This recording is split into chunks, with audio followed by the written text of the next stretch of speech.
Morning, evening, afternoon. Welcome back to another Controllers and Katanas. You are joined with myself, Ian, aka Relic, and my good friend Martin, aka Marty O'Cool. Oh, We are both on death's door, mate. So bear with us this week. We're a bit poorly, so donations will be appreciated for Lemsips and etc. etc. good idea. But we're going to kick it straight off this week with the soundboard, Geek Soundboard. For those who don't know, we're going to play 3 sounds throughout the episode. Guess what the sound is in the comments if you can, and if not, we're going to talk about it at the end anyway and have a little bit of a chit chat and experience on said sound. So the first one is now. That was too close. You were almost a Jill sandwich. You're right. Barry, thank That's so stupid, mate. The quality is so bad as well of that one. But yeah, if you're a Jill sandwich, comment down below. What's your favourite sandwich? Comment down below. Comment what your favourite sandwich is. Nothing Well, sexual. We're going to hit off with a little bit of news. In terms of anime news, the only news I've got this week is One Piece is on hiatus for about 6 months. I don't think it's coming back till about April next year. I've heard a little bit of chatter around saying that it might come back as a seasonal anime. So we'll get seasons next, so we'll get arc at a time. So every year they'll release an arc. Everyone knows that One Piece's pacing is absolutely awful, and it's very difficult to watch for a new person. Certainly the older ones anyway. The newer ones, I believe, are a bit better, but I'm not up to speed with it, so I couldn't say. They're actually reanimating the, I think it's the Fish Island arc or something, which is like the first arc after the time skip. But there was already announced that they was reanimating like all of it anyway, especially like the early ones to get the pacing up. So it seems a little bit odd to start like somewhere really far in the middle rather than just waiting to do the Fish Island one anyway. Just starting from afresh and going through it all. But yeah, it's officially RIP to weekly anime. Naruto's obviously gone. Bleach is obviously gone. There's a lot of these weekly animes now that they're just no more. And One Piece was pretty much. There's probably a couple of other little ones in Japan that aren't so popular, but in terms of your big shonen anime and your big anime in general, One Piece was pretty much the only one left doing weekly anime or doing weekly releases. And yeah, it's a sad day for weekly anime. However, it's a good day for quality because we're not going to get any of them rushed ones. Everyone who's watched Naruto is like one of my favourite animes of all time. Watched it from when I was young. There's some dodgy bits in it because you know for a fact the studios are just rushing stuff sometimes just to get it done and hit headlines and deadlines. Sorry, but yeah, obviously we all know from modern day JJK, Attack on Titan, obviously all these new anime, even as far as Kaiju number 8, Windbreaker, some of these newer ones that they're obviously a lot shorter, but they are seasonal anime and they're fantastic typically throughout, and which is no different really from what we're seeing. We've got Blue Lock as well coming out. I've been slagging Blue Lock off a little bit and bad mouthing it because of the lack of animation, but you can't sort of like knock them for the detail they've got, even in the still images that are on the screen. Yeah. They're still very detailed, and the character design is still very good, and the artwork itself still very, very good. So anime is just getting better and better. So yeah, hopefully One Piece is the same. But if you haven't seen One Piece before and you're not up to date like me, now's your time. You've got 6 months to catch up, so it's doable. It's going to be a hard grind if you're up for it, but it's doable. It's like 1,000 episodes or more. Oh, like 1,200 or something, I think it's out. Yeah, I don't think I'll. I ain't got time for that. Well, the news I got this week. The news I got this week is your favourite company, IGN. They're at it again, aren't they? They've given Like a Dragon that's out today. Well, first episode's out today. The other 2 episodes are out tomorrow, and then the last of the episodes are out in November. But IGN's give it 4 out of 10. Get out. I mean, also give. An IGN 4 is like a normal person's like 7.5 to 8 in it. Let's be real. Yeah, like too picky, aren't they? And Venom: The Last Stand, new film, 4 out of 10, mate. And what did they give 4 out of 10 the other week? What was it? Mate, they gave Penguin, Penguin 5 out of 10, bro. What do you mean? It's literally the best show in the last, like, 10 years, man. What are you on about? Like, ridiculous, man.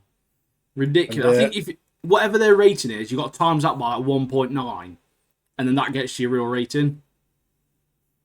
That's the formula for IGN, I think. You put it in Discord, and then like people can like, look at it. Yeah. We'll do a formula in Discord. Proper ratings, yeah. Also this weekend, I'm going to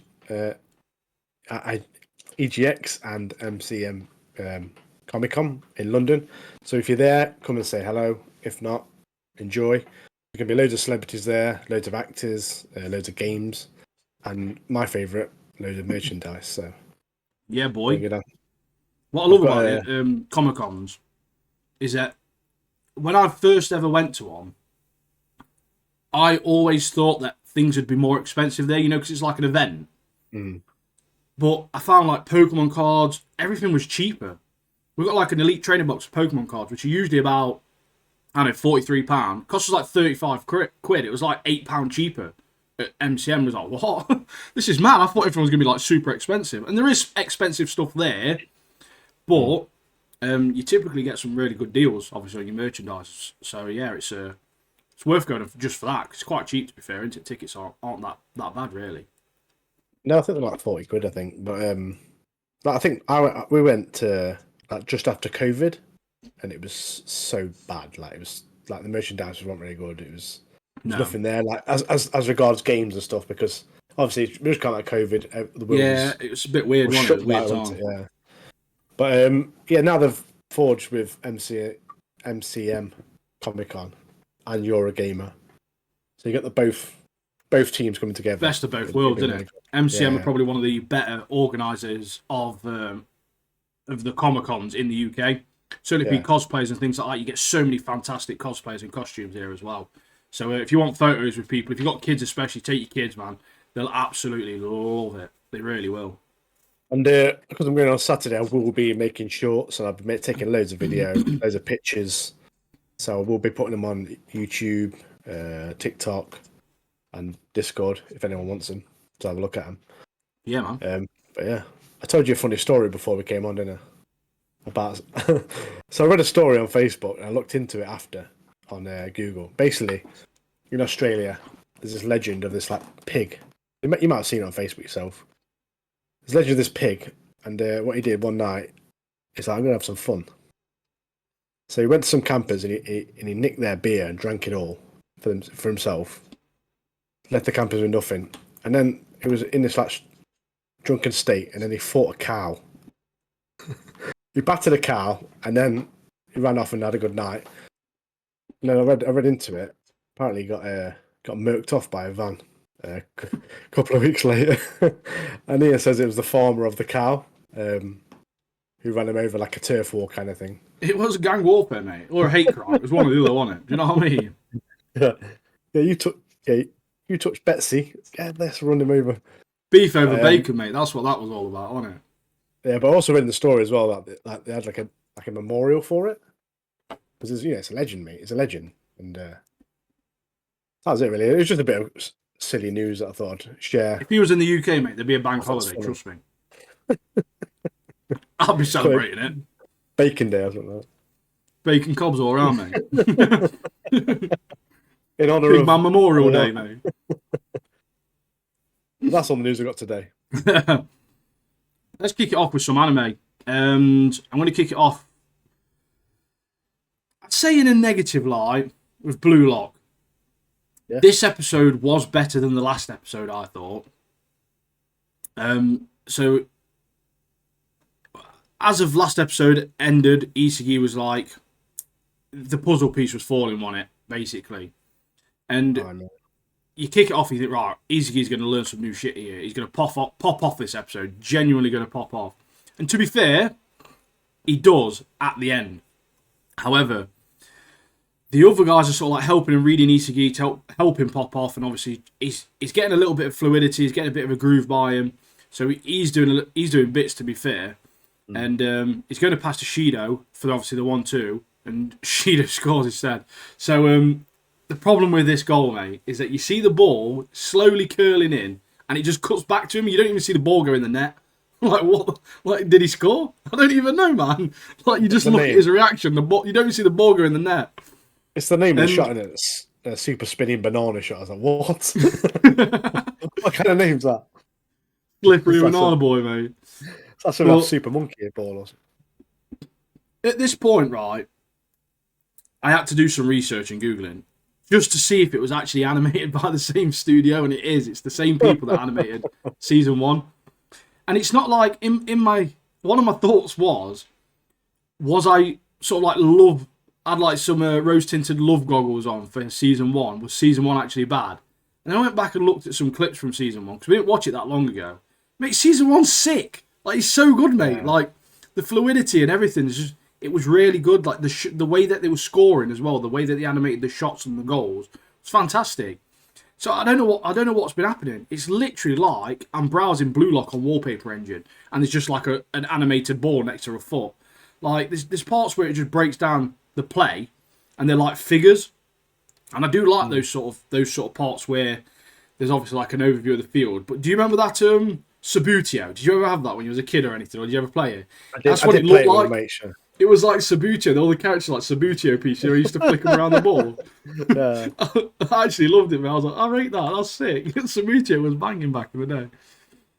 I did like the bit, like the parts in it where it's like, you had the two characters in it, it's like a versus, a bit like a fighting game, isn't it? Yeah, like the versus. I do like that. Yeah, I do like that. I'd love it if they did that.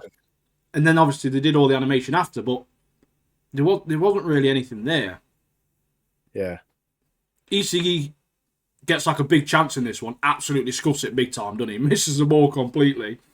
And then it's before that into though, he gets involved in the game. He sets Rio, whatever his name, Ryu. Shindo, or his name is him. Oh, Shido. Shido. The pinky air guard or whatever he is. Yeah. The nutter. Yeah, he sets him up so he's like, yeah, I can get into the game now. And then he does that move. He like kind of misjudges the ball. Yeah, I think obviously he then figures out his problem is that he's just not fast enough. He's just not got the physicality of some of the other players. So he obviously has to try and then adapt to the fact and the understanding that he actually can't keep up with them. And he's got to obviously then try and change his play style to make it so it's suited to his speed and his strengths. So they sort of like can play to him. Because obviously, if they slow down to his speed, that's easier than him speeding up to their speed in his eyes. Yeah. So obviously he scuffs it. Rin's rescued him and obviously taken the shot and scored. Shido's a nutter though, isn't he?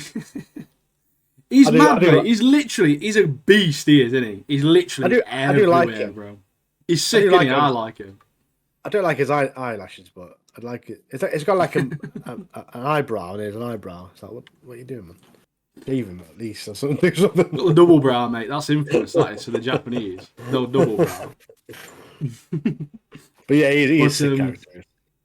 Yeah, we've not taken much notes of this, but essentially the way the episode goes, it's just following. Essentially, Isagi's, as typical, he's just trying to get better. He's trying to keep up. He's trying to figure a way. He's trying to find a bit of leverage or anything that he can use to sort of like boost himself and boost his performance and get better. And he unlocks his potential, doesn't he? Like near the end, he boosts straight past Rin and Shido and scores. And I'm not joking, right? When that moment happened, I forgot how shit the animation was, mate. I was literally so hyped at that bit, mate. I was buzzing. I was like, "This is sick." It's a bit where he's like flying. You got all the puzzle pieces like flying past his face, don't you? Yeah, He's just been like, this is his awakening, and he literally flies through the best players on the pitch, which is Rin and Shido. Like he becomes quicker than them. His reaction time's better than theirs, and his eyes are all green, aren't they, as well? Oh yeah, it does the little fire stuff as well. Yeah. I love it when they do that. Like there's things like that happen, even though it's like bluelock.png and it's just a picture slideshow. there's like moments. There's moments in it that make me remember why I really like this show, and it's moments like that. So I'm hoping, obviously, as it goes on, they sort of lean into that a bit more, and maybe they had to rush like the first few episodes or something like that. I don't know. But maybe it does get better. We'll have to wait and see this Saturday. But Oh, it does get better because at the end of the episode you see Nagy, and he will be in the next episode. So Yeah, Nagy boy. it's already good. It's already Yeah, sick, mate. Yeah, so at the end of the episode, you see like the next like draft into it. Next draft is announced. Rio's in there, and obviously he gets his chance to play with Nagy again. And then you see Nagy turn around after he calls the guy 4 eyes. He turns around, and it's time, isn't it? It's time. It's like, get Nagy on that pitch, mate. Go on. But with this show, this season's been, in terms of visualization, it's still a pretty show. When their eyes are on fire, it's honestly very well done. Just the analytical side of it all is as well is very, very good. The analysis and obviously the abilities are very good. I just wish they'd just even move the legs a bit. Do you know what I mean? Like they just add a bit of movement to them. It's just frustrating because the first season was so good. The Nagy film as well. It weren't amazing, but it was good because it was just a big recap from his point of view. Yeah. But it was still very good to watch. Like the animation was still good. But yeah, I swear to God, mate, the manga has more frames than this does. Like most of the scenes on here have got no FPS at all, mate. Like, I'm just glad they partially animated Isagi's goal near the end because that literally saved it for me. That saved it proper bad. Yeah, he hit that ball so hard, didn't he? That shot there, he nearly fell over himself, mate. Oh, it was so good, mate. It was so an awakening shot, wasn't it? Yeah. So obviously, when he scored, they won the game, and then their team's through now. So yeah. So yeah, it was good. It was. It's one of the things, mate. It got to the end, and I was like, last episode, I was like, oh, fucking hell, what's happening here now? Like this animation, etc. Blah blah blah. Got to the end, and the puzzle pieces falling. I'm like, yes, mate. The next episode's gonna be sick. I've done it again this episode. Got to the end, Isagi scored that bang goal. Yes, mate. This show's sick. Like, at the end, you just hook you back on, mate. It's so that's it. Again, so the cliffhanger's right, isn't it? Yeah, that's it. Bring you back in. Do you want to talk about Dandanan next? Yeah, mate. I've not got many notes for this. Not much really happens in this episode in terms of like story progression. It's more of like a setup episode for a scrap with Turbo Granny, isn't it? However, yeah. So it's a granny showdown, isn't it? At the start. Last week, mate. I don't know if you said this, but I said I think Momo's granny's going to appear, and she does, mate. She rolls up straight away, and then it just a good dun dun dun dun dun dun dun dun dun dun dun dun. Well, she turns up, doesn't she? She whacks Turbo Granny. Well, Okarun's cursed body. Whacks him straight into the little stream outside. And boom, get out. That's twice he's been in that water now, isn't it? Yeah, he loves it, doesn't he? Mate, Momo's granny's sick. I don't know why her tits are basically out though. Like they're literally out, mate. She's sitting there half naked, isn't she? She literally looks 30 years old with grey hair, mate. Like, that Nagy, mate, like 20, but he's got grey hair. Her baseball bat, though, mate. Her baseball bat is awesome. Like her little ability she's got. You know, she draws the circle with it, and she got the nail. Makes the barriers, yeah. She don't give them chance, mate. They're like they can't even retaliate because they're getting battered, and then as they start to like rest and they're chilling out for a minute, she draws a circle around. Like, what are you gonna do, mate? You can't do anything, pal. And then she makes a mark in the circle, and then obviously the outside the barrier, the fire into it's that fire, kind of burns him, innit? And that's how she takes down Okarun's cursed body. Yeah, it's mate. The animation in this show is very good. It's really good. There's only one thing. Well. There's only one thing in this show that's absolutely pointless, and that's Momo's granny's cardigan, mate. Like, it's not covering anything, that ain't, is it? Do you know what I mean? Not covering anything, pal. But, yeah, obviously, Momo thinks that her grandma's, like, killed Okarun. And he's just chilling in the shrine. She just locked him up, hasn't she? She just locked him in, like, this shrine thing on the back garden. I like she opens the door, doesn't she? Momo opens the door. Sees he's still alive. She's there eating, like, rice. It's like... Slap the door in his face. What makes me laugh, mate, like, she's dead horrible to him, Momo is. Yeah. She thinks he's dead and like runs to find out, checks he's alright, then calls him a 4-eyed freak. Like, come on, that's a bit uncalled for. He's not even done anything wrong. Would you prefer him to be dead or something? Bloke's got no willy, leave him alone. Yeah. The man's down as it is. Leave him alone. Cut him slack. But basically, she's sealed the shrine, so as long as Okarun's inside, he won't transform into Turbo Granny. obviously you can still come out, but then you need Momo's ability. But it's the backstory of Turbo Granny as well that Momo's grandma was on about. They used to call her Turbo Granny like a 100 kilometers per hour granny because she used to run all over the country, just terrorizing people. As long as she's filling her days. Yeah, it was good, mate. It's got like the comedy in this, mate. There's some parts where, like the first episode, especially when the alien stuff. There's parts of it where you're like, I'm glad that I'm watching this on my own because you know if Nat saw some of the scenes, mate, she'd be like, "What are you watching?" Because some of them are like typical Japanese, like dead freak, creepy stuff, aren't they? You're not to explain yourself yet, though. I should not watch it while you're watching it. The Turbo Granny backstory. Momo's grandmother's proper cool as well. She's so irresponsible and immature, though, isn't she? Like, yeah. It's when she comes up with that plan. So she comes up with a plan for them to essentially beat Turbo Granny, but they need Okarun and Momo to basically like. I think they want Okarun to lure him in, basically, to send him back to her. But it's basically, this is why she's irresponsible. She's got a granddaughter and her mate who's like possessed. She's like, you might die, basically. Like, you might die, mate, but you got to go and finish her off. Like, you got to go and do her in now. She's not bothered. Because Momo's grandma explains like in some areas that spirits are bound to that certain area, and that makes them strong. But then Turbo Granny's gone in with this in the tunnel with this bound spirit. So the idea is to lure Turbo Granny out of the tunnel, away from this stronger tunnel bound spirit, and then fight her there in like a weakened state. And that's the plan, isn't it? But that's the plan. It's going to go. One of the things is like she comes with that plan. It's like Momo says he can carry her. Like Okarun's like, Okarun can carry her. He's like, how much do you weigh? She's like, do you want to die? She's proper horrible to him, mate. Do you want to die? But Okarun's dead sensitive, isn't he? He's like, why are you so disappointed in me? Like, he starts crying, mate.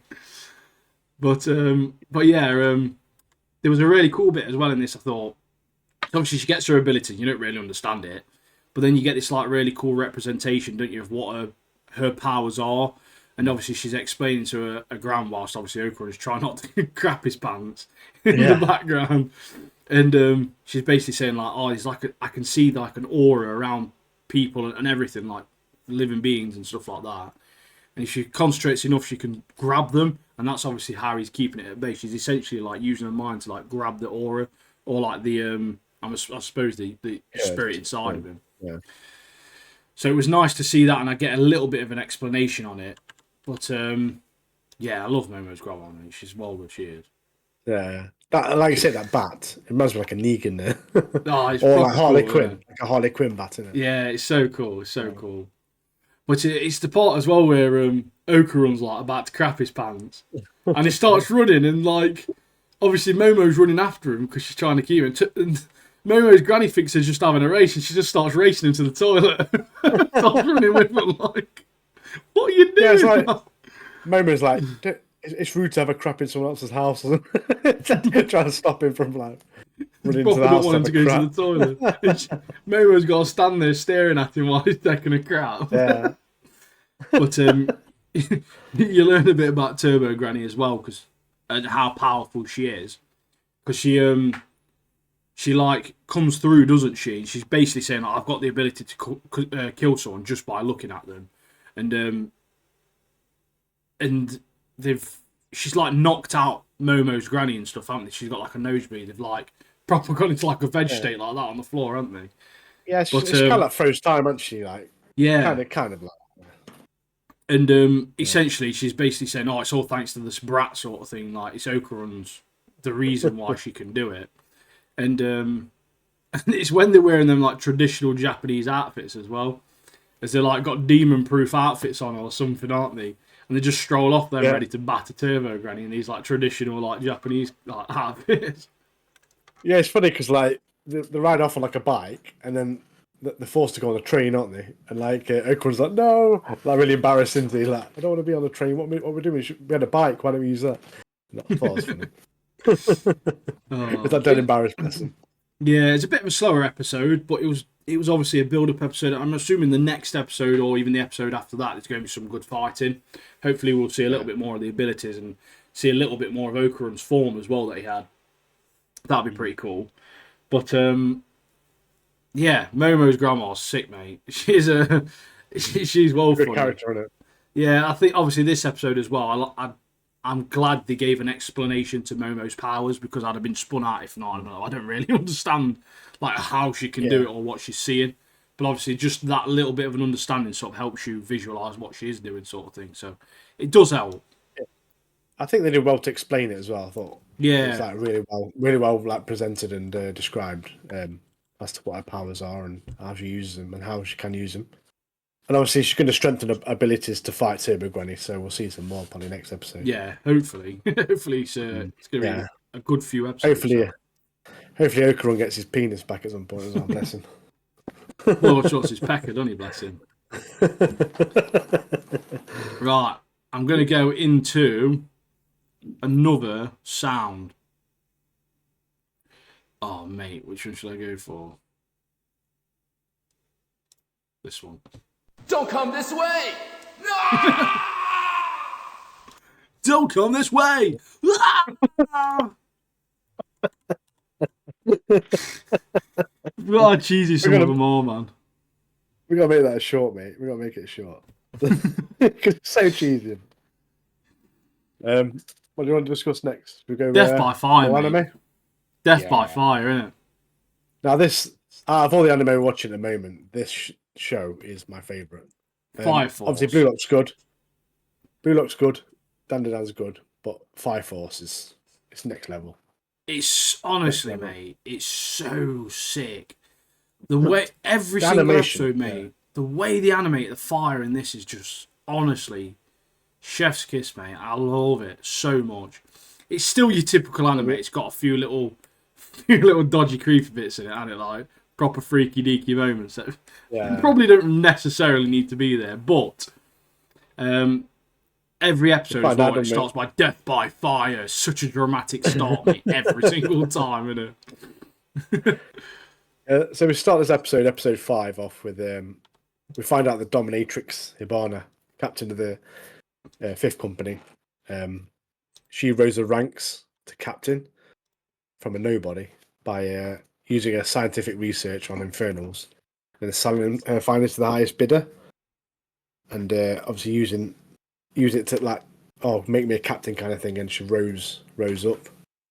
And as a Company 8, its hidden mission is to find dodgy members within the companies of Fire Force and expose them. They're looking very closely at Hibana, and they plan to search Company 5's base by force if they have to, and then they bring over Shinra and Arthur, who will help with this. But yeah, mate. I mean, Arthur's character as well in this. Arthur's character funny, with his mate. sword. He's so funny, mate, isn't he? He's such an idiot as funny, well. He's such an idiot, he's man. so sick. Yeah.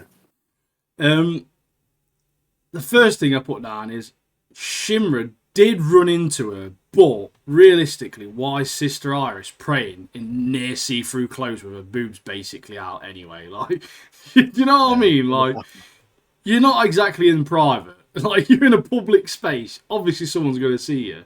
And then you got Obi as well, just balancing weights on cups and dumbbells on his head and everything again as well. Just Shinra's just dead distracted, isn't he? Like, what? Yeah. So you ever seen like you said, it's like a purification rite, wasn't it? What she was doing. So she's literally like, yeah. That's why she was naked. But you have a little flashback. We have a little flashback, don't we, to Iris in the past, and she's befriended like a priest at the monastery where she was obviously learning to become a priest. And it's like I was like, that's Hibana, that is definitely. She's got the same eyes. And then we find out in this scene that there's like a fire in it. It's a fire at the monastery.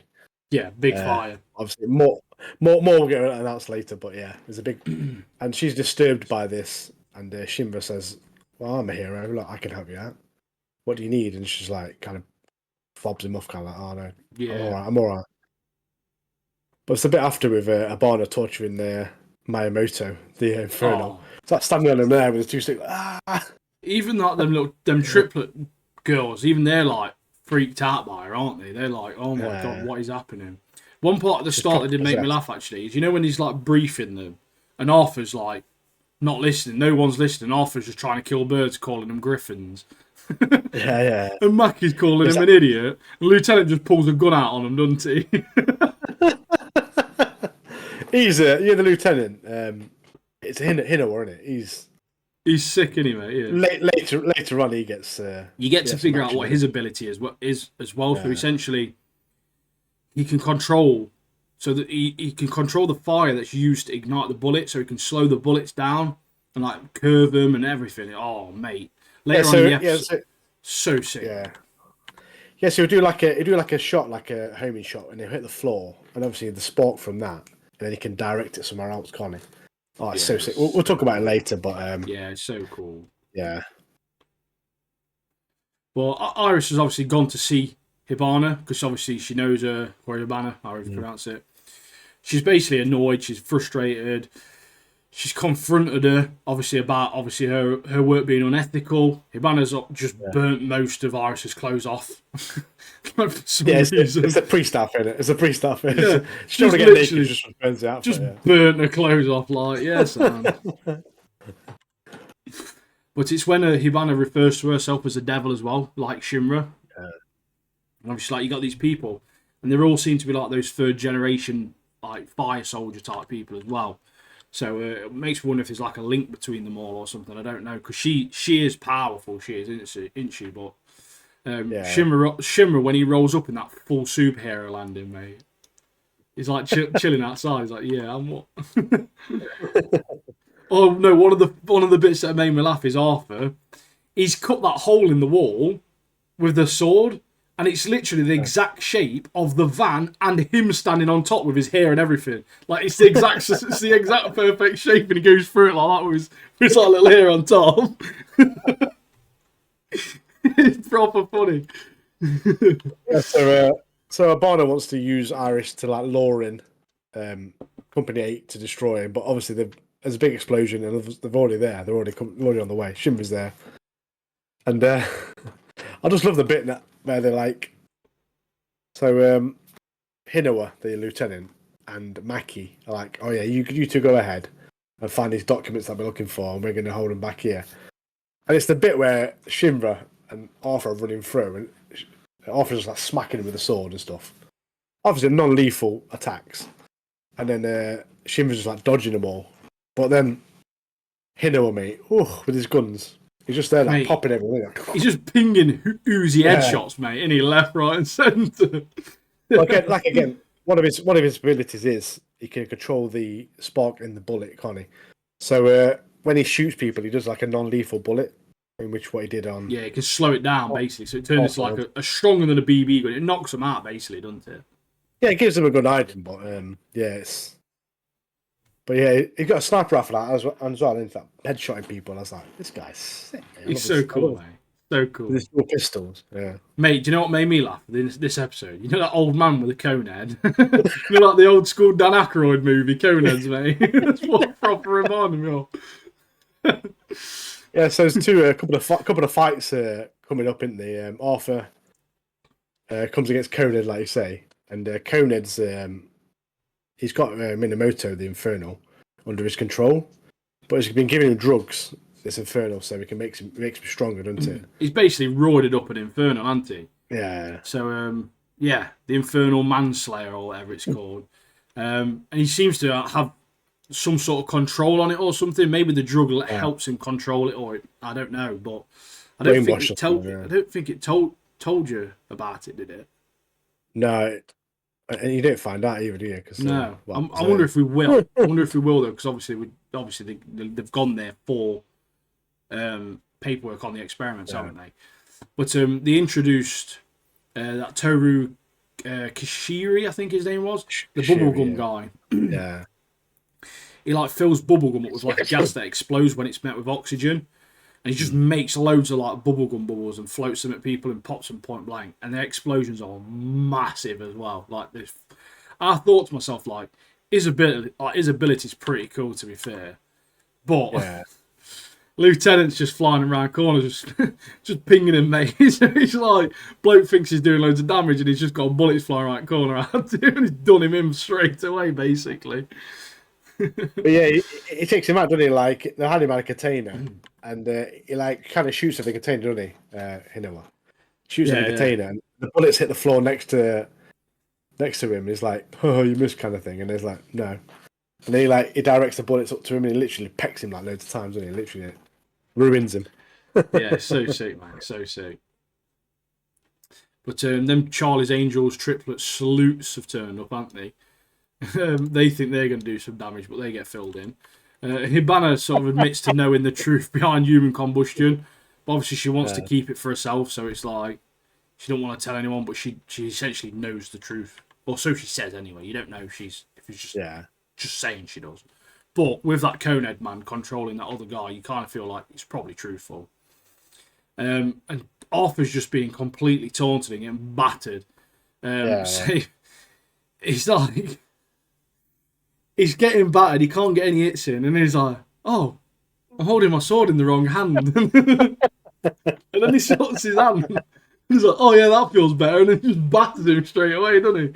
It does like I wrote it down. Is that uses like a dashing violet flash, he calls it. Violet flash. Yeah. It literally chops that Minamoto in clean off, doesn't he? Into pieces, mate.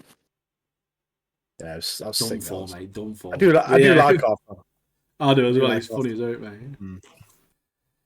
And then obviously that cuts us into the next episode. Yeah. Where you've got those the Angel 3. They're so crap, mate, they are. She would just kick them all at the same time and bar them, mate. Yeah, I thought just like one flaming roundhouse kick takes them all down. Get out of the way. We've got Shimmer and Hibana time here though. Her abilities, mate, the way that they've animated like her abilities, mad.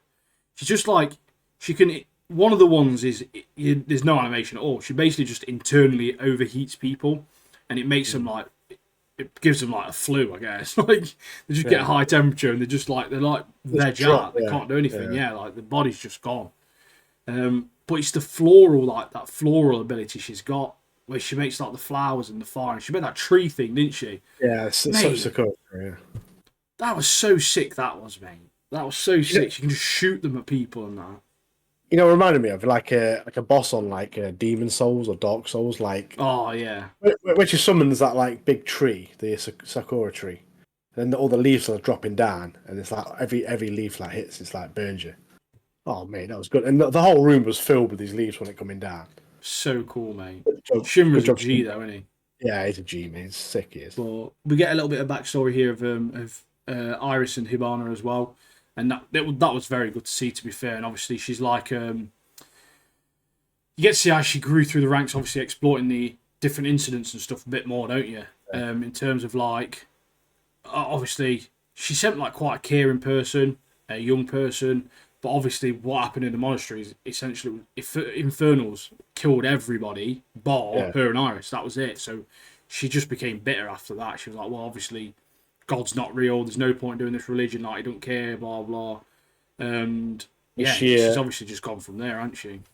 Yeah, I did like the bit where she's like, "Oh, my powers are from hell, so I will become a demon or whatever, or devil." The devil. Yeah, I become the devil, and then obviously that's when she turned, like completely turned fully. Yeah, this episode was a proper chit chat episode, wasn't it? Yeah. Like you're just learning about different characters. You got a little bit of action, and the animation, mate, so good, mate. It's so good. I don't know what it is. I think the problem is me with new animes, mate. If I find a new anime that's got good animation, like I just fall in love with it straight away. To be fair, but it's so good, mate. I'm really, really enjoying it. And like every episode I watch, I'm like, I just want to see more and more. Obviously, we're watching 2 episodes a week in it, but I'm just like, it's so good. Like, and the bit as well, we see a bit more of Abana's powers when she does that Sakura Blizzard thing, which surrounds Shinra. But Shinra's a beast, and it's not going to affect him. He managed to compose himself, and he tells her that he's there to help her. And you'll find out when I take you down that it'd be for your own good. Yeah, he's then, being mate, a hero, isn't he? Like, he's literally Yeah. just being an absolute hero. And he runs out. He runs through this flames, doesn't he? Boosts forward, dodging all these like leaves and stuff, and he smacks Ibana right in the mouth, doesn't he? And I've wrote down here, it's the equivalent to a Mike Tyson punch. She gets hit that hard, it sends her back into a flashback, and then we have another flashback to her past. And we find out that she was a nice person, wasn't she, Ibana? She was at the Covenant. She was like doing flowers for the kids, like nice flowers and stuff. Just like very caring, isn't it? Like, so yeah. But yeah, it was even the flower and stuff she could make was honestly, mate. I just love the animation on this. I really like the art style as well, the character designs. Obviously, minus the massive bouncy tits that randomly appear every so often. But like, in terms of like the uniforms and stuff like that, they look great. I love them. They're really good. But then, obviously, after this flashback, we find out that Ibana kind of is a good person now. She's made it with Irish. She's gonna obviously hand over the documents and stuff like that. And then she makes these like beautiful flowers for Irish, doesn't she? Again, so she's back. She's back. She's had the bad knock to clean out of her, basically. Shimmer's literally made her see the light, mate, hasn't he? But the animation of the punch, mate, flipping it. No one's surviving that, mate. So good. And I literally just want to look at edits of it, mate, but I'm worried I'll see spoilers. So I'm like trying to stay away from anything related to Fire Force. You should do like an edit, like he punches her, and it's like 1 week later, and she like wakes up like, "Hey, what happened? Why am I so hungry?" Oh, it's a week later. But yeah, it's such a good show. It's such a good show. The characters are great. The animation's great. The abilities that I've shown and how they're animated and how the characters are brought to life. Very good, mate. I love it. Loving it, mate. We're only on episode 6, and we've got 2 seasons to go, mate. We've literally got 2 seasons. We've got episodes 7 and 8 next week. I'm not even halfway through season 1, mate. I think we move on to Penguin, mate. Oh, mate. I don't care, right? I might be a little bit biased because I'm a big DC fan. This might be one of the best TV shows in the last 10 years, mate. Easily. Might even be longer, last 15. Honestly, so good. So good. Every episode's good, isn't it? Every episode. Oh, very, very good. Written. Yeah. Yeah, it's just really well put together. The acting's great. The story writing's great. And yeah. Kick off for episode 4, mate. So this kicks off exactly where the last episode ended. You got 126 a day Maroney woman with a gun. Obviously, she's got a gun. Sophia's obviously there. Oz is there. Big Vic, legend. He comes in, saves the day. Sophia finds out that Oz is the betrayer, and he killed her brother Alberto, and it's all given away by this croaky voice. You'll make the croaky voice from Oz killed him. She's like the Mike Wazowski woman, isn't it? That slug woman from Monsters Inc. Isn't it? Mike Wazowski. Get over here. But yeah, so obviously she's obviously sort of knows what's happening, but obviously she knows it's Oz. Oz flies off with Vic. And at this point, I genuinely, and even now, I have no idea how he's going to potentially get himself out of this. This episode was so good, mate. Sophia rings Julian Rush and then passes out, essentially. And then you go into this, like, flashback dream sequence, which takes us through, obviously, much of this episode. You learn about her mum hanging herself. You learn about how she found her mum. Very, very, very real, really rough scene this was, of her grabbing her mum's hand as her mum was hanging. Honestly, mate, I was literally fighting back tears, mate. I was like, this is rough. This is I feel really, really sorry for her. And obviously when she's learning about the victims as well with the reporter, because this reporter comes to her mum's funeral, essentially. I think it is, isn't it? It's a charity event. Sorry, yeah, that's what it is. Sorry, yeah, you're right. It's a charity event, yeah. And she's obviously she was a kid when her mum died, of course, and she's like, look, here's my card. Like, well, not even that. She didn't tell her she was a reporter. She's just telling her, like, look, there's these links between all these people. They all work for these companies that your family owns. There's got to be a direct link to all these like hangings and the hangman, essentially, which is obviously where she got her name from. And you go through much of this episode where you see Sophia. It's like she's very like a genuine, vulnerable, quite caring sort of like person, isn't she? Yeah, was. Yeah. And when she's learning obviously about the victims with the reporter and learns that they all sort of like have these different signs of like fighting back and self-defense, and then it's the part where she remembers back to her mum, and her mum's got the same signs. She's got like the marks under her fingernails, and like she looks like she's been scratching away, and basically her dad essentially runs in, and he has scratches on his neck. That's one of the things I noticed. Her dad actually had scratches on the back of his neck, and I just put the fucker. That's literally all I put down as a note. And essentially her dad's done it. It's got to be her dad. Her dad is the hangman or whatever. And he finds out, doesn't he? He finds out that Sophia's been talking, because at this party, Carmine calls Sophia and is like, "You've been talking to the press, haven't you?" And then you find out that an open investigation is underway for Carmine for murder. Yeah.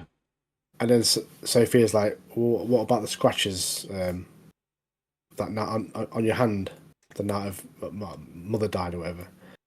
And then Carmine doesn't answer, does he? But he's like, "You're not feeling well, are you?" And get us to drive you home from the party you've done, kind of thing. And it's on the way home from the party. Sophia's upset with Penguin because she kind of essentially grassed her up for meeting with the reporter. But then we find out the cops have been sent by Carmine. Yeah. And then Sophia's been arrested for the murder of the reporter that she's been talking to and the other women. So, honestly, mate, I was shocked, bro. Like, her dad has set her up. Because obviously her dad's a powerful man. He's got the law in his pocket, and let's be honest. Yeah. He's managed to get everyone in his family to create statements saying that Sophia's not like mentally stable, she's unwell, she's irrational, basically making up all these lies. And obviously you see before this scene that she's completely the opposite. She's really not. She's like quite a normal girl. She's obviously, as I say, she's caring. She feels for these women, and obviously all this stuff's happening to her. And then they've just agreed to everything, haven't they? And she's ended up in Arkham, even though she actually isn't the hangman in this, and she's done nothing. Well, I put my notes, proper stitch up. Proper, mate. Proper. Even like a family. Why would your family do that? And to be fair, right, snitches get stitches, so if it happens to Oz, he's got it coming. Do you know what I mean? One of the things I put is they get a serious examination on their way into Arkham, don't they? Like Caliper's like splitting her in half, mate, just to try and look inside her and stuff. It's mental, man. Then we see Magpie, don't we, in this episode? From the I put Magpie, more like Moaning Myrtle from Harry Potter. Yeah. She's spying for a hole, like. Hello. It's just not in a bathroom this time, isn't it? Yeah. I mean, there's probably a toilet in there. Yeah. Yeah, she's trying to shower or have a crap. Hello. Oh, Magpie, shut up, mate. Get out. But obviously you meet Magpie, like Martin just said. And her powers in the comics is essentially she can grow her nails into like claws, basically. I'm sure that's what her thing is. She was in the Suicide Squad for a little bit at one point, but she's not really anyone's special. Everyone grows nails, you just have to cut them, don't you? You know what I'm saying? Yeah, but she can do it on command like that. She's more of a cat than anything, you know what I mean? So we find out that obviously Sophia's awaiting a trial, which is 6 months. So she's got 6 months of Arkham to make herself comfortable. And then we have a visit from Alberto, and he says that that because you're mentally ill, the trial's been dropped, mate. So you're in here for life, kind of thing. Yeah, she's in there 6 months, and after the 6 months, essentially they're like, they've deemed that you've not made any progress. You are a nutter, basically. Yeah. But like, if she wasn't mental before, mate, you can totally understand why she is now. Some of the tests they were doing were horrific, weren't they? Like, also the constant screaming in Arkham in general, like, because it's just full of psychotic nutters in it, like just screaming all hours of the day, just mental, mate. There's that scene as well. There's that woman who attacks her when she first goes in. The worst freaky looking woman I've ever seen in my life. Hey, can't believe she got sparked out by some scruffy, homeless looking anorexic. That's literally what I've put, mate. It's basically like a female golem, innit? It comes in, cretin, batters her, and then Carmine sets up. She gets tied up, doesn't she? The scroty woman. She gets tied up, and then they give her a fork to Sophia, don't they? Trying to get her to like kill her off, defend us, like to retaliate. Yeah, but she doesn't do anything, does she? But no, because she's in her head. She's thinking, if I do this, then they've got reason. Yeah, there's reason for me to be in here. So she's thinking, if I just try and stay like level-headed and I don't do anything, that sort of thing, then maybe I'll be all right. But when she finds out she's in there for a long time, she smashes Magpie's head on the fucking canteen table. And she, boom, boom, boom. But it's when they started doing them like mad, like brainwave, like electrocution, torture, or whatever. It's like giving her some sort of like hallucination. Essentially, they've made her made her mental, like to prove it, just so they can say, "Oh no, she is mad, look." But yeah, the fact that after 6 months, she was literally in there 6 months, good behaviour, do everything she says, everything. She can't have a trial, just obviously mental, mate. But it's I put the only way for her to get out is someone needs to murk her dad off. That's literally what I put, mate. Someone did, yeah. But when we go back to present day, find out Julian's helped Alberto to get Sophia out of Arkham, aka Juice. Yeah, that's who we know him as, Juice. But then this final scene though is so good, isn't it? So we have like a Falcone family meal. Sophia enters. The family thought she was on a plane going to, I don't know whether she was going somewhere. Italy, wasn't it? They was basically trying to get her to go to Italy, wasn't they? That's right. Yeah, go back to their home country, the motherland, isn't it?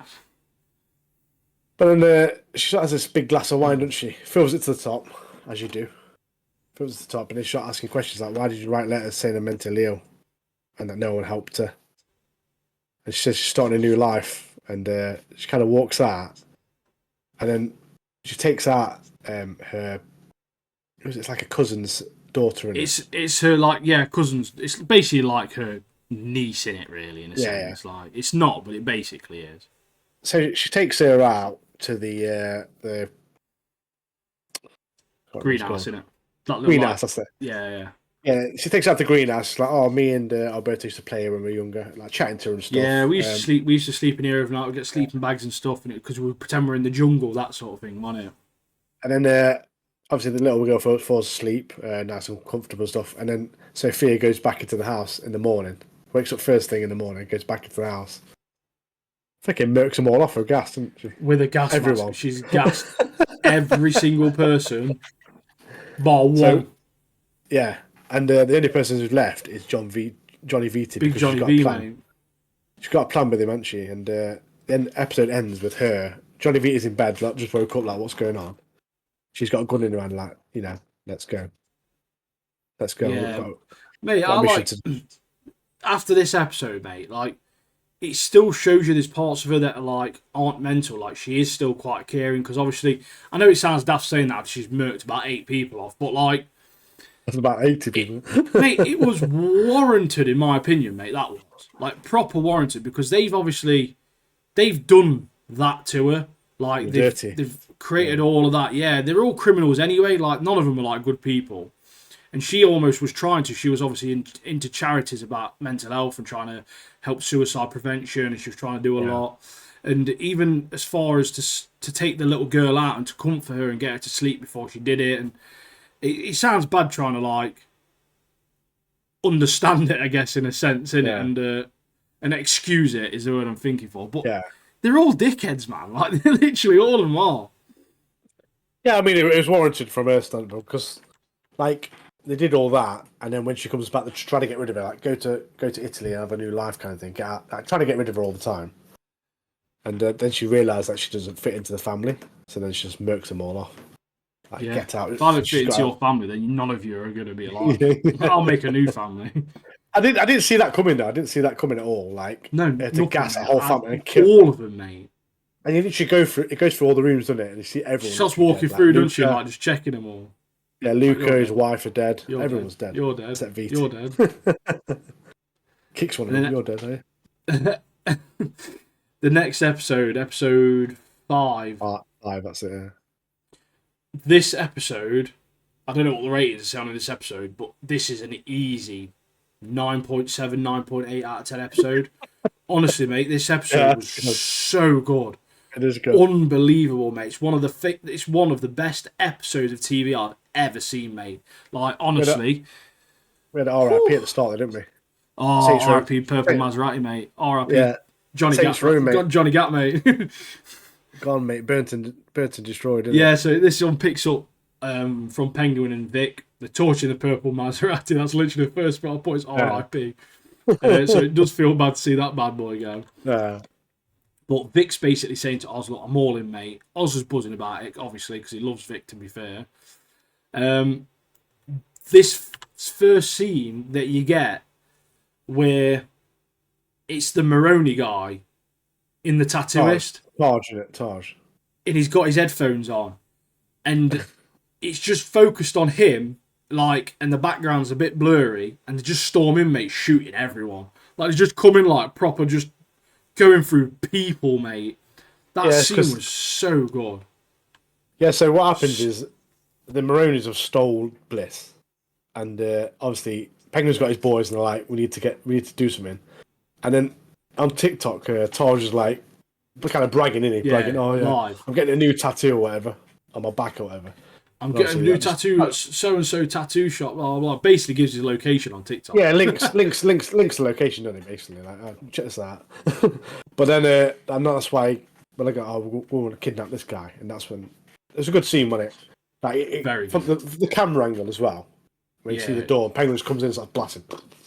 Yeah, it's so sick, mate. It's very, very good. It was like a cutscene from a video game, mate. It was so good, wasn't it? But Oz, mate, he's got the biggest balls ever when he's got leverage, hasn't he? Like, you know, if he's got someone like a hostage or any sort of leverage, mate, he's the most confident person on the earth, isn't he? He's rolled up to Blackgate again, face to face tell them that he's nicked the kid. Like, I've kidnapped your son, mate. He's gone to prison to visit him, to tell him. Like, that's mad, isn't it? It's when he leaves, isn't it? It's when he leaves, he gives the guards some money, doesn't he? And then he sees the news report of Sophia is a sole survivor of a massacre. Obviously, not a sole survivor, but the little girl's still alive as well. Yeah. But the bit where he gives the money to the guard, you find out later what that's for. Yeah. We won't tell you yet. She sneaks a little envelope to a guard. But then it cuts here to Sophia, and she is not messing around with Viti, mate. She's well and true, mate. She has tied him up so like good and proper, hasn't she? Like, he ain't getting nowhere. Well, I've put tied him up like a gimp, mate. And he's in the she's not taking any chances. She's been to dominatrix training or something. Well. Got the gag and everything. Yeah. But it was the part that got me, mate. He's in his pants, literally in like a tomb thing, like obviously one of them. I think it's called a tomb. Yeah, it is a tomb, isn't it? In like a graveyard with all these different people buried in it. So it's obviously naturally a freezing cold stone building, and she's pouring like buckets of freezing cold water on him, just obviously so he can't get warm and he stays cold. Diabolical, mate. Deserves it. Yeah, he does. It 100% does. But it's the part where... Yeah, I'll let you go. You say it. It's the Viti bit where he's obviously desperate, isn't he? Yeah. And he's talking about her mum and about how... Because Viti is her mum's cousin. She's not related to his dad. So he's only in the family through her mum. And he's like talking about how her mum about her mum and how about she needs respect, so she needs VT. He can help her get obviously the respect, but she just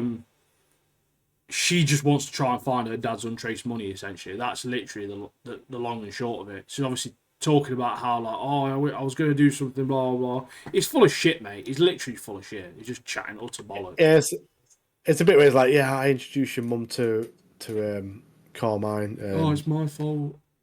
She wants to get away. She tried to escape before, but because the kids, she stayed behind and stuff like that. And then, like, say if he's like, so you did all that, but you still work for him all these years. Like, it makes no sense to me. You know, and you wrote all those things about me. Oh, yeah, get out, VT. Even she's not stupid, mate. Legend. Vic's gone to check on Oz's mum, hasn't he? Oh yeah, I was going to mention the other bit after that, but you go forward. Yeah, Vic's basically gone to check on Oz's mum, and Vic's like, no, I can do it. Oz is like, mate, this is literally the most important thing to me right now. Yeah. Sort my mum out, mate. Sort it out. Take her somewhere that no one's going to think of, or anything like that. So Vic's gone to obviously check on Oz's mum. Oz's mum's that far gone. She thinks Vic's one of her sons. He's a different nationality, man. He's a complete different colour. What do you mean? You need to get your glasses on, love. You do. You got to remember in There's About to Die. What was the guy's name? You know what I mean? Vigo's kid, innit, mate? It was a different nationality. Vigo's kid's from Mexico, bro, but he's in Rome. Like, what do you mean? Shipped in, mate. Shipped in. We mentioned earlier about the Oz paying the guard, didn't we? In Blackgate. Yeah. And then Salvatore Marone's just like, I think is he having a shave or something now? Looking at himself in the mirror or something. Yeah, is it a mirror or something, isn't he? Turns around and gets stabbed up, doesn't he? In his cell. Shanked by Obviously a paid guard. off. Yeah. Paid by Oz. Ozzy's paid him off, mate. Paid him off, mate. Oh, look, there's that part as well. Oz's mum's buzzing, isn't she? Because Vic's like, oh yeah, Oz has murked off all the Falcones. So she's like, oh yeah, get in, lad. Like, go on. In, the old mucker. That's just watching football, like, get in. Oh, we have the scene, don't we? This great scene here. Ooh. Mate, this series of events here, mate. I'm going to let you talk about it, but so good, mate. So good. At the same time, Maroney's getting stabbed up in prison. Penguin and Maroney's wife are making this deal at the same time. So he sends over one of his guys, like, make sure the shrooms are fine before I get that Targe out of the van. Anyway, the shrooms are fine, all's good. He brings Targe from the back of the van, but he's soaking wet. And he obviously sends him to his mum. Mate, it's this part made me laugh where she's screaming, "What have you done to him?" Like, screaming like that. And I'm not being funny, but at first glance, he literally just looks like he's had a cold shower. He hasn't even got a scratch on him, mate. He's just a bit wet, isn't he? Let's be honest. Yeah. Like, he's got a bit of a bloody nose, and he's just a bit wet. Like he's been in a shower, mate, or something. I wrote that down straight thinking, he's got off lightly. He's only a bit wet, but come on, I'll let you say, mate. And then, obviously, when she gets the kid, a son back, Nadia Maroney set up a terrible this ambush is the worst ambush I've ever seen in my life. Some guys come out to try and shoot him, and Penguin just murks them off, and his guard just like murks these guys off straight away. Done. And then it's the bit where after he's killed this ambush, he flips his lighter, doesn't he? And he throws it on the floor. Chucks and it. There's a trail. There's a trail from Targe. And it's obviously we find out that Targe has been obviously doused with petrol. With something. I don't understand how his mum's not smelt that, though. I don't know. I mean, to be fair, the way she talks, she probably got no sense of smell, to be fair, actually. nasal things are not full on nasal blockage, hasn't she, mate?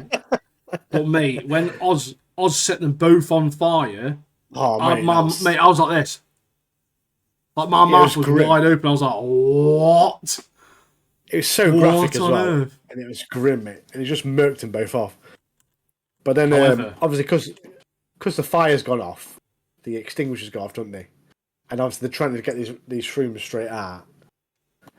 But we find out that Moroni's still alive. Salvatore Moroni's still alive, and he rings him up, and he goes, "What's it?" He goes, "You got nowhere left to hide. You're cooked, or whatever." And then I was like, "That's funny. Ring your wife and see if she answers." I was like, "That's sick."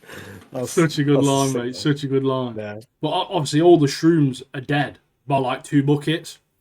So like everyone's lost pretty much in that situation, haven't they? No one's come out of there like a winner, really.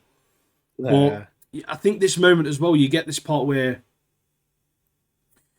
it's the first time I think you really see Oz sort of like losing his head, and you really first time you really see him like truly flustered and stressed, and he's a little bit like like he's got a lot on, hasn't he? And I think he's struggling a little bit with obviously what to do next.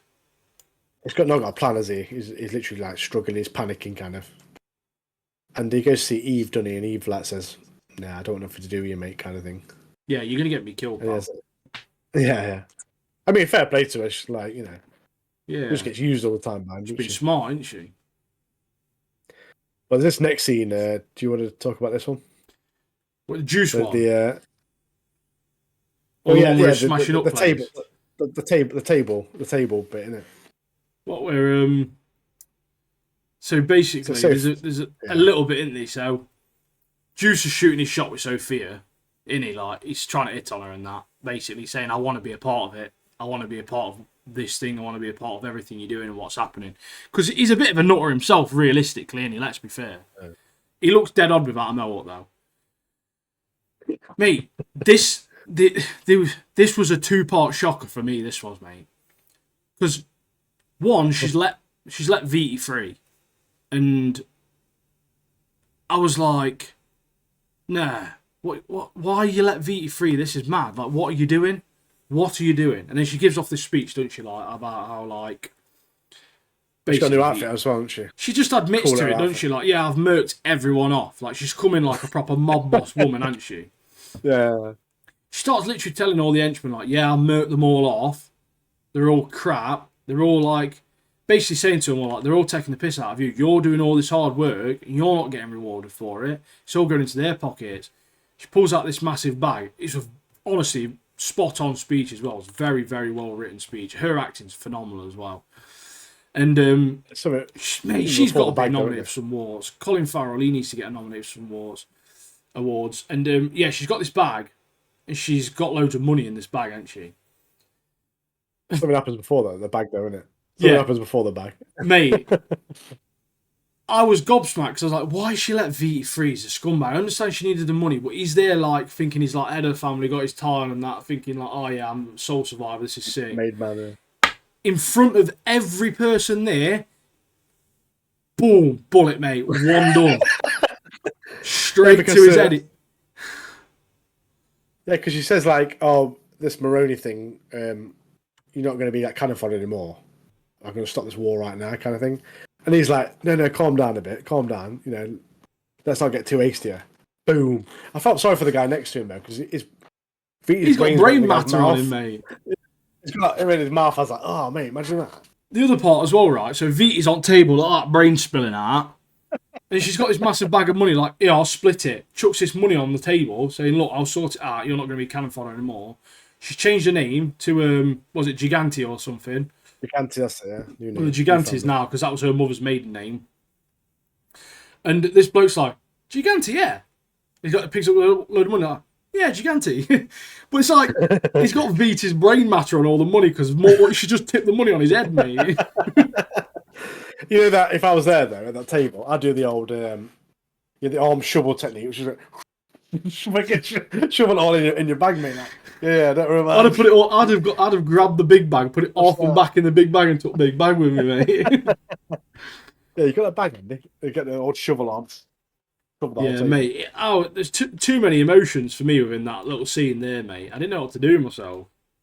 Thing is, I was glad that Sophia's actually getting powerful. She's got her own family. Taking charge, and the fact that Vita got murked off, mate. And that was the most satisfying thing ever. That was so. And then we have and Sophia's like obviously respecting the men. She's like, "You will earn You'll all you'll get know cut. what you work for, kind of thing. If you work hard, you get paid hard. You know what I mean? So I did enjoy that. Peter getting blasted the most Oh, because he's so creepy. That guy, he gets away with everything. Oh, I hate Now, him. now he's dead. Rat in him, mate. Little rat. So at the end of the towards the end of the episode, Sophia finds where Salvatore's been hiding. Obviously, he's been stabbed up, but he's recovering, and she makes this alliance. She's like, "Oh, the Marooners are gone. Gigante's the family now, so we're going to form this alliance, take down the Penguin, mate. He's got some enemies coming here as Penguin. Oh, so they're going to take down the Penguin and run the city together, like the drug empire and everything together. That's their plan. There was that bit just before that as well, wasn't there? So I reckon that Squid's going to come back into it soon, I do. So Vic's obviously with Oz's mum, and they've gone down to Crown Point where Vic used to live, and they're basically going to hide out in one of his mate's old apartments, basically. Was it his cousin? I think it was his mate, wasn't it? Yes, one is Sophia blasted in the head. Yeah. So Vic's seen that squid rodent, and obviously he's like, "No, we can't be seen by him. We can't be seen by him. We've got to go." It's Oz's mum made me laugh. Like, why are you scared of him? Like, you poor. Like, she's not even bothered, mate. She's like, you're a gimp, mate. Why are you scared of him? And she's like hobbling along with a little lamp in her arm, mate. And Squid sees him like as he's going inside with Oz's mum, and they're in that obviously like condemned building because obviously it all got flooded and everything, didn't it? And Squid basically what he does in that area, he's in charge of all the drops and all that sort of stuff there, isn't he? So he's sort of within the criminal world anyway, as it is. And he is in the comics, to be fair, but very, very minimally, and he's not really a character at all. But the part where Sophia's went to see Sal as well, though, how much respect did you have for Sal, mate? He's chilling in a cabin in the woods with a bottle of whiskey, like proper Red Dead style, mate. I was like, what a cool bloke, man. This is sick. That's literally my dream, man. Thing is, like, I thought it was safe to in, and like she just walks in straight away, like, "Oh, I found you." What? Hi. I'm like thousands of miles away from everyone. Yeah, like, how did you get here, man? What are you doing? Yeah, the bit with Vic and Penguin's mum. It's like, out of everything in the house, why'd you take a lamp? Like, why'd you be carrying a lamp? It's because her head's gone, isn't it, mate? Her head's gone. No, that's what it's like, mate. That's genuinely what it's like. She's like everything tapped, isn't she? Yeah. Maybe it's just like a prized possession or like aliens. I don't know. You're the first person with that. Obviously, Oz goes to him, doesn't he? Vic's told obviously Oz where they are. Oz rolls up. You know when Oz was looking out the apartment window at night? That'd have been perfect to just have the bat logo, mate. Like, I was expecting to see the little bat logo in the sky, mate, like that. Batman, where are you? I just think it's mad to it's just mad to think that the Batman's just knocking around somewhere in that world, like just chilling. All the stuff that's kicking off, surely Batman would be involved, but you know, the crime bosses. I think if he does, it won't be till the end, because obviously nothing's really fully happened yet, realistically, because the Falcons, it's just a gas leak, as far as everyone's aware. Do you know what I mean? So there's no foul play, so to speak. Talking of the gas leak, earlier on the episode when the chief of police turns up, but he's got a croaky voice as well, hasn't he? Yeah, he's been kissing it's been kissing thing, hasn't he? Yeah, he isn't as bad. He's only on 95 today, isn't he? Not 120, mate. But there must have been kissing. There must have been like viral infection or something. Oh, there's got to have it. Got to have like Tom Slice or something, haven't they? You're like, who's cheating on me? Oh, you've got a dodgy voice as well. You must be cheating on me more. But then, obviously, Oz has this like he's looking through stuff in it and he sees this old coin. He's looking through that box that his mum's bought, and it's like a token for the Gotham cards. And he's like, Gotham cards?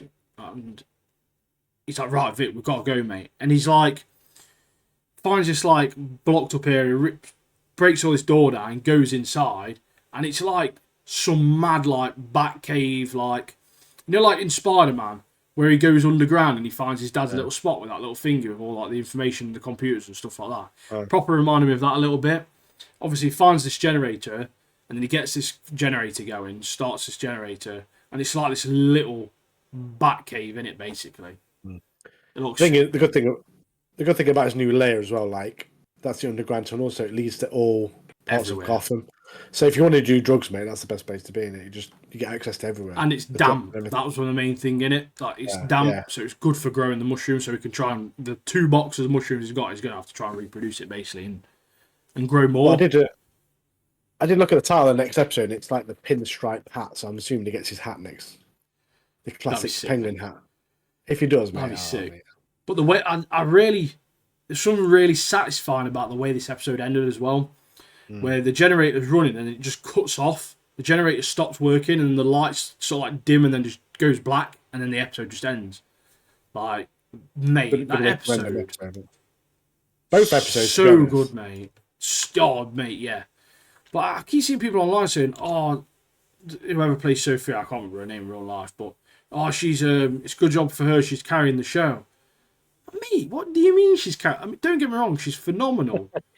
Yeah, one of the best characters. Most of every actor in this is good, mate. Like, Vic's very good. Obviously, Colin Farrell's the Penguin, mate. He's insane, mate. Absolutely immense. Like, even Viti, I hated him, but he was a good actor. Like, everyone's a good actor in it, and it's such a great series, mate. It's so good. It's blew my expectations massively. This, I'm not even gonna lie. Like we was talking at work about it, weren't we? Like, literally every episode is so well written, it's so well acted, and the storyline's so good. And there's shocks in it, like for you to get his head blown off and other things like that. It's like didn't see it coming, and you were like, I mean, they got burnt as well. Moroni family got burnt. Yeah, that was what is going on? That was proper. It was grim, but it was shocking as well. I was like, wow. Yeah, it was sick. Right, I'm gonna do one more sign because I've already done 2. Rebecca! Rebecca! For those of you who didn't guess it, go on, Mark, what is it, mate? It is Resident Evil. Resident Evil. Resident Evil. So next week we've got a special coming out with our good friend Alex, Halloween special, which will be coming out next Thursday, isn't it? Next Thursday on Halloween, that's going to be out. That's going to drop. And Resident Evil is mentioned a lot, obviously, because it's one of the greatest horror games ever. But with Resident Evil, like looking back at it now, there's so many memes from it, isn't there? Like some of the stuff that people said, some of the soundboards you've heard, some of the cheesy stuff. But back in the day, it was iconic, wasn't it, when it first came out? Revolutionary, mate. Absolutely revolutionary. Seeing the first zombie munching on that guy and he turns around like, yeah. Such a great game. The bad guy in it, Albert Wesker. Honestly, mate, I'm not going to say too much about it, but because we're going to touch on a lot. If you want to hear a bit more in depth about Resident Evil, horror stuff, horror games, horror movies, tune into that one next week on Thursday. We're doing a normal one next week as well, still Friday, but we're just doing a special. Our first guest as well. So, show some support on that because we'd really appreciate that. But we touch on a lot of these points and a lot of stuff from a lot of genres, and even obviously typically, as us, the Japanese side of things, because obviously Resident Evil it's Japanese. A lot of the stuff, horror games and the greatest horror games of all time are from Japan. Like, I did when I first went to Japan in 2014, I did actually go to Capcom Cafe, like a restaurant thing. You like book it out for like 2 hours or whatever. And I remember one of the steaks my mate had, and it was like it's all like. So you got like drinks that are like Street Fighter. So you got like the guy coming out, a Duke and a Duke and a Duke, when he like gives you a drink. But then you have like a steak, and it's like Resident Evil steak. So when it comes out, it's like shaking like that, and it gets this flamethrower. I was like burning up. It's very proper steak. The Capcom Cafe is closed now in Japan, but when we went, it was such an experience. Just to see all the different drinks, the different foods from the different Capcom games. Sounds so good, man. But touching on to this episode next week, the Halloween special, we shipped in our good friend Alex, who is a master of horror, and you'll see on the episode how much he loves horror because he's got loads of stuff in the background. Yeah, you can't see a lot of it because obviously we had to cut some of it out to fit him in the on the screen. But he's got some sick props. So he's got a passion for it, so we got him in. Yeah, it's his favourite thing. It's his favourite thing. Yeah. So tune into that as well because it's cool. It was a good chat, and it's I'm looking forward for it to for going live. So Drop, yeah. Next But week, same again. Oh yeah, you go. Blue Lock, dan dan dan dan dan dan dan dan dan dan dan dan dan Fire Force times 2. Penguin episode 6 because we're up to date with Penguin now. So this Sunday, Penguin's next episode, we're on it. However, because we're now already down to 1, we're picking up a new show, and it's video game related, and it's Japanese related, but it's not animated. Like a Dragon live action. Yeah, so we're going to watch 1 episode, aren't we, next week? We're going to watch 1 a week, basically. Penguin will be done soon, so we'll probably pick up 2 Like a Dragons at some point. I think Penguin, what is it, Penguin, like 8 episodes or something like that? It is 8 episodes, and from what we've watched so far, mate, the episodes are brilliant, so we've got 3 more episodes to enjoy. 3 more corkers, mate. So I think Like a Dragon's going to be 6? 6 episodes, yeah, so we've got 3 that are released early. 3 have dropped like now, yeah. and then another 3 1st of November. So the next 3 weeks, we'll be talking about Penguin and Like a Dragon. But then, to be fair, what we'll probably end up doing, we'll probably just smash whatever's left of Like a Dragon in one podcast. Talk about that. But yeah, as always, guys, and girls, and ghouls, and goblins, thank you for sticking around. Thank you for listening. Thank you for watching. Thank you for supporting. Get in the Discord.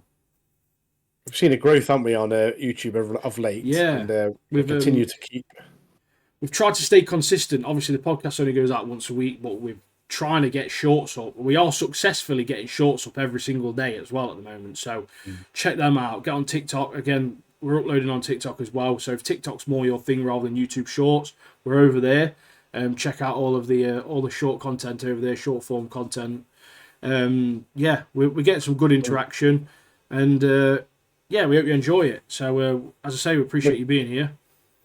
Yeah, and we continue to bring shorts out and try and make them relevant for stuff that's coming out, like a Dragon's coming out. Obviously, well, it's out today and that next week as well. And so 6 episodes coming out together. So we're going to make some shorts like for stuff like that as well. And obviously, Blue Lock continue to do that. So yeah, we're enjoying what we're doing, and we're going to continue to bring it to you because we know you like it. You need to get on the shorts as well, because me and Martin we've become somewhat rivals. So we've challenged each other on certain like silly filters to see who can get the high scores. So yeah, keep an eye out for them, because we're on a battle. Martin's winning the Blue Lock one at the moment. So you've got to upload one, haven't you? So.